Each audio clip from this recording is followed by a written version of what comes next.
Hello बच्चों, आज हमारा टॉपिक इंग्लिश में है प्रीपोजिशन। प्रीपोजिशन में हम सब्सटेंस के ये चीज़ के एक्चुअल पोजीशन के बारे में बात करते हैं। It describes about the position of a substance और अ थिंग। पोजीशन, इस बॉल की पोजीशन कहाँ है आप देखते जाइए, मैं एक एक बताती जा रही हूँ आपको। ये बॉल बास्केट के अंदर है तो हम लिखेंगे the ball is in the basket. ऐसे बॉल जो है इस टेबल के ऊपर है तो the ball is on the table. अब ये बर्ड देखिए कि ट्री है और ट्री के ऊपर ये बर्ड फ्लाई कर रही है तो हम लिखेंगे the bird is over the tree.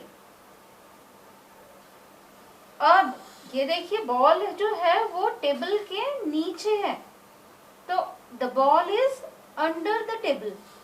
इसी तरह यहाँ देखिए एग्स हैं और एक ये चिक है जो कि एग्स के बीच में बैठा हुआ है तो हम इस चिक की पोजीशन बताएंगे तो द चिक इज अमंग द एग्स। अब इस कैट की पोजीशन बतानी है, इन दो ट्री के बीच में बैठी है तो हम लिखेंगे the cat is between two trees. Between the trees, दो चीजों के बीच में होना और बहुत सारी चीजों के बीच में होना। बहुत सारी चीजों के लिए इन और दो चीजों के बीच में होना बिटवीन।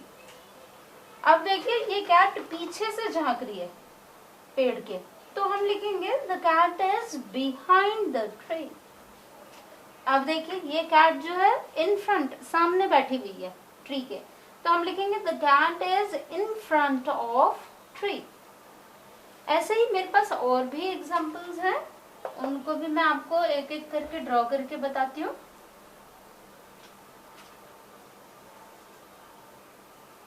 अब ये कैट जो है इधर बैठी है रोड के उस तरफ तो हम लिखेंगे कि across the road the cat is sitting across the road. The cat is sitting, हम इधर हैं और हम यहाँ से बोल रहे हैं the cat is sitting across the road. Next देखिए, और ये जो बच्चा है वो साइकिल चला रहा है। आप ये कोई एक बच्चा है जो साइकिलिंग कर रहा है और साइकिल कैसे मूव कर रही है, along the road. The cycle is moving along the road. Along मतलब साथ साथ चलना, ठीक। ये उस पार के था अक्रॉस द रोड और ये साथ साथ। आप साइकिल चलाते हो तो रोड के साथ साथ साइड साइड में चलाते हैं, अलोंग।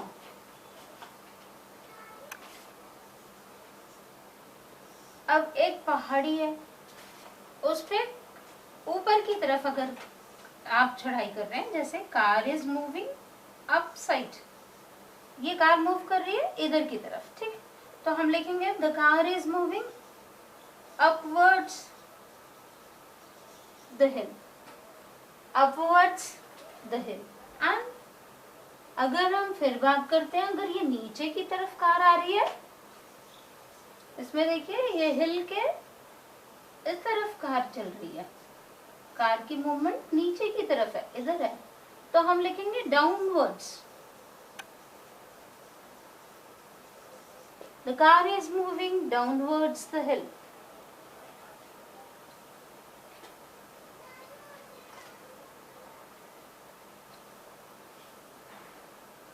नेक्स्ट देखिए,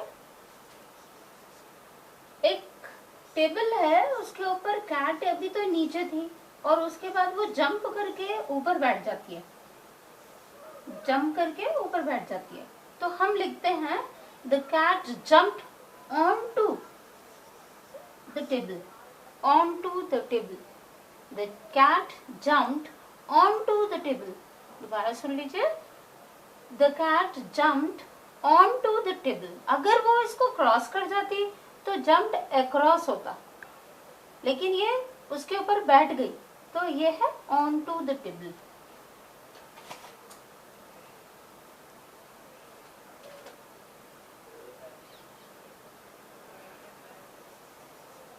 ये पेड़ है और उससे ये जो लीफ है, पत्ता है, वो नीचे गिर रहा है। ये लीफ पत्ता इससे नीचे गिर रहा है तो the leaf is falling from अलग होने के सेंस में, ये अलग हो रहा है पेड़ से, तो हम लिखेंगे from, from the tree, the leaf is falling from the tree.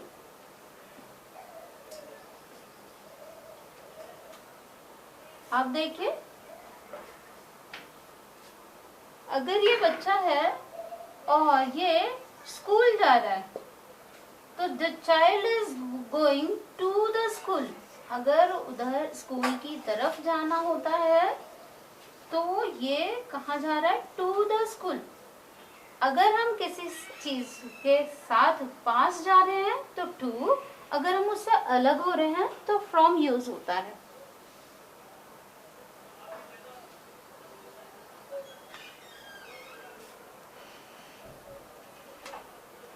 आप दोबारा देख लीजिए, अगर किसी चीज से कोई अलग होता है, एक और एग्जांपल देख लीजिए। अगर मैं बोलती हूँ कि ये ऑफिस है और ऑफिस से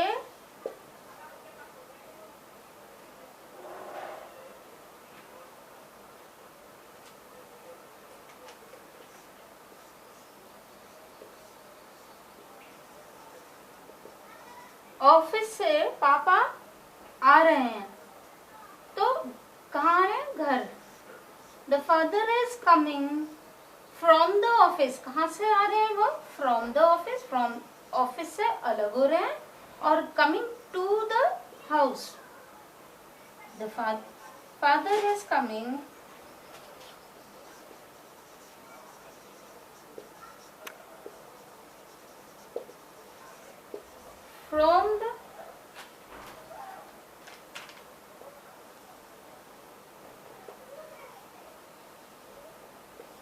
from the office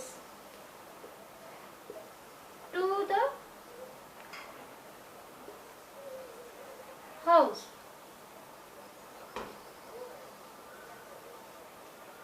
टू और फ्रॉम, आप देख रहे हैं, ऑफिस से वो अलग हो रहे हैं और घर की तरफ को जुड़ रहे हैं।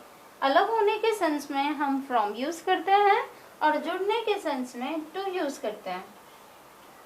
आप मेरी नेक्स्ट वीडियो में प्रीपोजिशन का सेकंड पार्ट देखेंगे। थैंक यू बच्चों।